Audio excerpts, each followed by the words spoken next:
आज आपण हा छोटासा बेंतो केक कसा बनवायचा ते पाहणार आहोत। हा बेंतो केकचा बॉक्स आहे। यामध्ये हा केक व्यवस्थित पॅक झाला पाहिजे याची काळजी घ्यायची आहे। 4 इंचापर्यंतचा एखादा डब्बा सिलेक्ट करून त्यामध्ये तुम्ही केक बेक करू शकता किंवा मोठा केक बेक करून तो त्या डब्याने कट करून घेऊ शकता।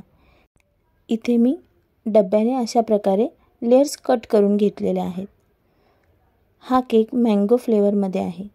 याला मी मँगो क्रशने सोक करून मग यावर क्रीम ॲड करून घेतलेले आहे।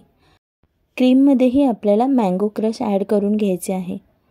यामुळे क्रीमला मँगोची टेस्ट येते। अशाच पद्धतीने इतर 2 लेयर ॲड करून मी हा केक कंप्लीट करून घेते। आता याला व्यवस्थित क्रीम लावून याची फायनल फिनिशिंग करून घ्यायची आहे। इथे हा केक मला येलो कलरमध्ये करायचा आहे।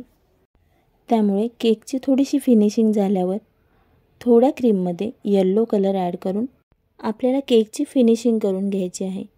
इथे आपला केकची फिनिशिंग झाली आहे। यावर मी पिंक कलरने हॅपी बर्थडे असे लिहून घेते।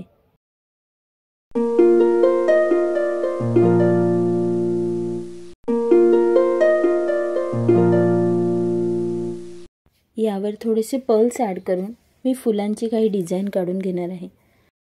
यामध्ये मी पिंक आणि पर्पल कलरचा यूज केलेला आहे।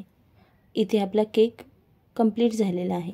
आता याला आपल्याला बटर पेपरवर ट्रान्सफर करायचा आहे।